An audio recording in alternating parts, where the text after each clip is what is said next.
Shalom e bem-vindos de volta ao Israel com Aline. E nós estamos em uma semana mais que especial, porque o nosso canal está completando 2 anos. Sim, e quem vai ganhar o presente são vocês, porque no vídeo de hoje nós vamos anunciar um sorteio mais que especial por uma data tão especial. Mas a gente também vai falar no dia de hoje um pouco de como era a vida nos tempos de Jesus. E por isso nós viemos aqui no Vale de Geena, também conhecido como o Vale do Inferno. Então, pessoal, vamos começar o nosso dia mais que especial. Então, se vocês estão preparados, vamos começar. Chegando aqui no dia de hoje, eu tive uma surpresa maravilhosa. Vocês podem ver a surpresa aqui atrás de mim. Eu cheguei aqui e vi uns jumentinhos, e ainda mais, uma jumentinha branca com um jumentinho pequenininho que ninguém nunca montou. E obviamente isso nos lembra a entrada triunfal de Jesus. E eu acho que isso é perfeito para começar o nosso vídeo do dia de hoje. Porque Jesus, quando falava para as pessoas da época, era uma sociedade agrícola. E se ele queria falar a linguagem daquelas pessoas, que elas entendessem ele, era importante que se falasse em expressões, em metáforas, em parábolas que as pessoas conhecessem, e por isso Jesus fala de tantas parábolas ligadas a animais e plantas. Mas eu queria começar o dia bem, também fazendo novos amigos, então quando eu cheguei aqui e vi eles, eu fui e busquei uns pepininhos, então vamos dar para os nossos amigos e a gente começa a falar mais dos tempos de Jesus e o que tudo isso aqui tem a nos ensinar. Jumentos eram animais indispensáveis nos tempos bíblicos. Eles eram usados como animais de carga, como por exemplo em Gênesis 22:3, quando Abraão usa um jumento para carregar madeira que seria usada no sacrifício de Isaque. Jumentos também eram usados na agricultura para lavrar a terra, como está escrito em Isaías 30. E eles são tão importantes que estão citados nos 10 mandamentos. Bom, eu vou me despedir aqui dos meus novos amigos, mas vocês devem estar todos muito curiosos, querendo saber qual o sorteio do dia de hoje. A gente fez uma parceria com a Rosen Hebrew School, com o Instituto de Hebraico Rosen, e a gente vai sortear um curso online de hebraico de 9 meses. É um curso maravilhoso filiado à Universidade Hebraica de Jerusalém, onde eu também estudei. Tudo sobre sorteio no final do vídeo, mas eu vou ensinar para vocês 2 palavras em hebraico dos tempos de Jesus. Aqui a gente está vendo o kaf. O kaf é o que se coloca em cima do burro, camelo, jumento, do animal que a gente quer montar. Então o kaf, isso a gente tem em outros países também. Mas tem uma coisa diferente aqui, que é isso aqui que vai em cima do kaf, que se chama sakaim. Sakaim quer dizer literalmente vários sacos. Por quê? Porque literalmente aqui tem sacos. Pensem que nos tempos de Jesus, os jumentinhos eram usados também como um meio de transporte de pessoas, mas também seguidamente de mercadorias, do que se quisesse levar de um lado para o outro. Então tu podia colocar o kaf em cima, ou o sakaim, ou os dois, porque eles são animais muito fortes que conseguem levar bastante peso. Estamos caminhando agora pela lateral do vale, porque eu quero mostrar para vocês as plantas sobre as quais Jesus falava. Vejam que lugar incrível a gente chegou. É difícil de acreditar que a gente está no meio de Jerusalém, mas a gente está aqui, o Vale de Geena, o Vale do Inferno, ele está praticamente intocado. Quer dizer, a gente consegue aqui ver como era a vida e também a agricultura nos tempos de Jesus. Ao fundo a gente consegue ver o vilarejo de Siloam, que é um vilarejo árabe. Hoje em dia ele é considerado como um bairro de Jerusalém. Mas vejam essas plantas que estão aqui em volta de mim. O que é isso? Isso aqui é o trigo, pessoal. E ele nos faz lembrar da parábola que Jesus disse e está escrita em Mateus capítulo 13, a parábola do trigo e do joio, e vamos ouvir ela agora e depois interpretar. Propôs-lhes outra parábola, dizendo: o reino dos céus é semelhante ao homem que semeia boa semente no seu campo. Mas dormindo os homens, veio o seu inimigo e semeou o joio no meio do trigo e retirou-se. E quando a erva cresceu e frutificou, apareceu também o joio. E os servos do pai de família, indo ter com ele, disseram-lhe: Senhor, não semeaste no teu campo boa semente? Por que tem então joio? E ele lhes disse: o inimigo é que fez isso. E os servos lhe disseram: queres, pois, que vamos arrancá-lo? Porém ele lhes disse: não, para que ao colher o joio não arranqueis também o trigo com ele. Deixai crescer ambos juntos até a ceifa.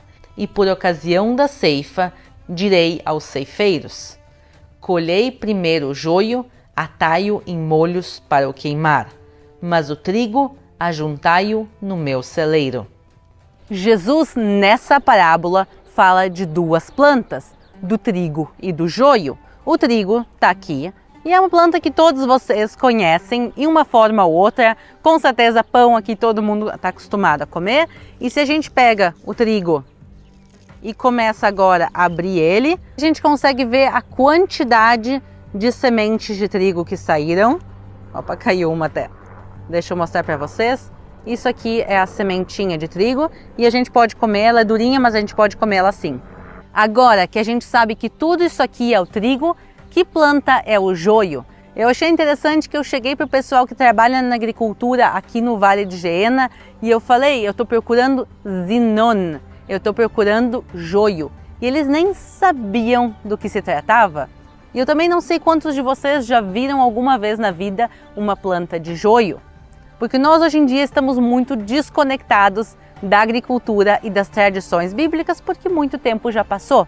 Mas quando Jesus fala do trigo e do joio, todas as pessoas que viviam aqui na terra de Israel há 2000 anos atrás sabiam exatamente a que plantas ele se referia. O joio é uma planta que se parece muito com o trigo nos seus estágios iniciais, mas seus grãos não são comestíveis. Por isso é considerada como uma erva daninha.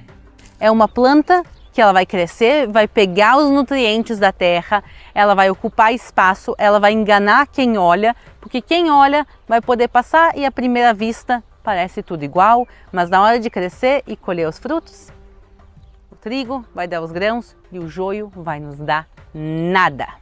E nós sabemos que sim, haviam pessoas que propositalmente plantavam o joio no meio do trigo, porque havia uma lei romana que proibia essa prática. E por isso, nessa parábola que Jesus conta, as pessoas se oferecem para separar o joio do trigo. Mas Jesus diz que não é para fazer isso. Por quê? Porque eles iam tirar sem querer o trigo junto com o joio, porque é muito difícil para as pessoas diferenciarem os dois. E no próprio livro de Mateus, Jesus explica o significado dessa parábola. Explica-nos a parábola do joio do campo. E ele respondendo disse-lhes: o que semeia a boa semente é o Filho do Homem.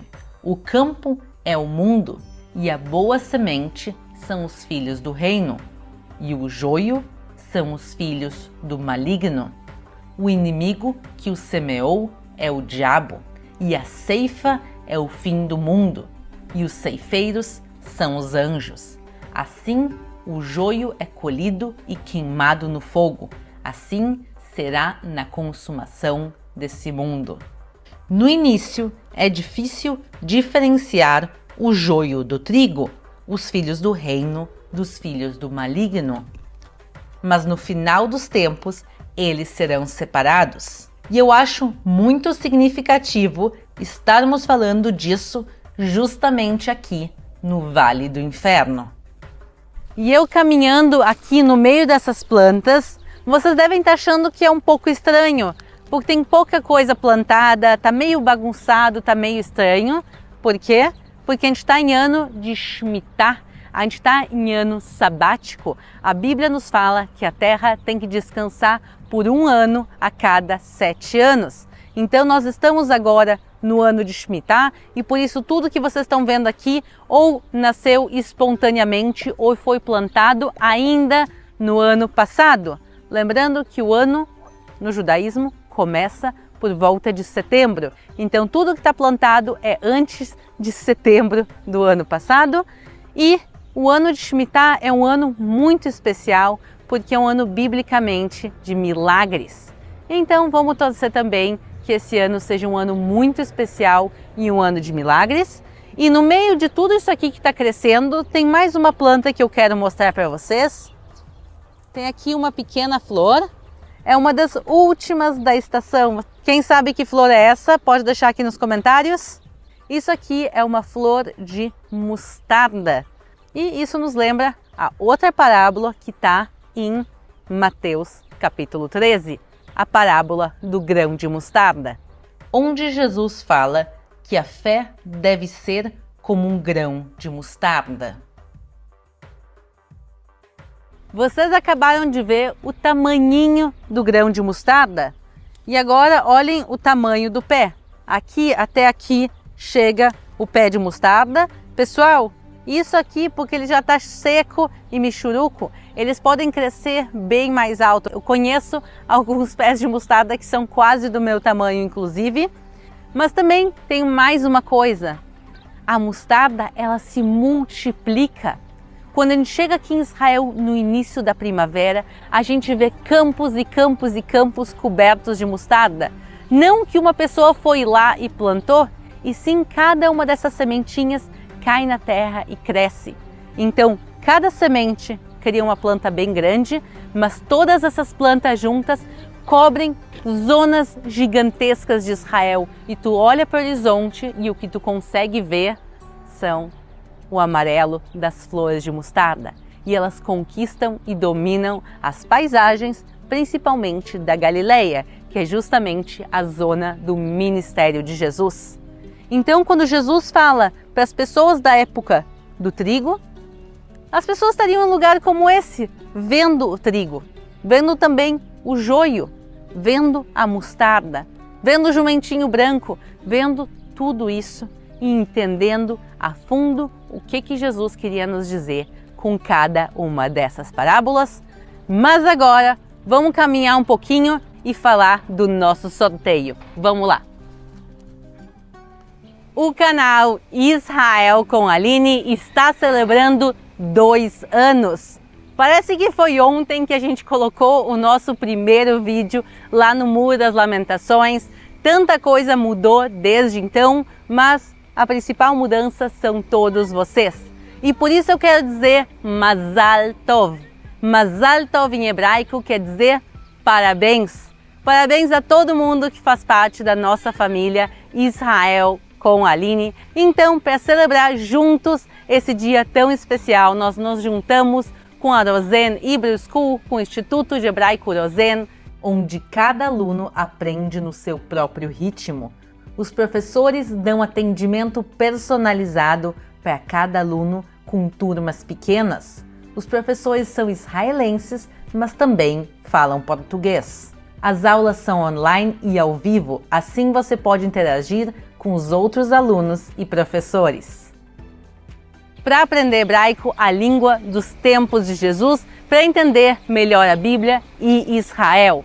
Como se faz para participar do sorteio? É bem simples. Cliquem aqui no link que está na nossa descrição, que está no chat e também no primeiro comentário. Lá vocês colocam o e-mail de vocês e também o nome. E no próximo domingo nós vamos fazer o sorteio e anunciar o vencedor. As inscrições já estão abertas a partir de agora e elas vão estar abertas até sábado às 6 horas, o horário de Brasília. Então, Beatzlachá! Boa sorte a todo mundo no sorteio e nos vemos aqui na próxima.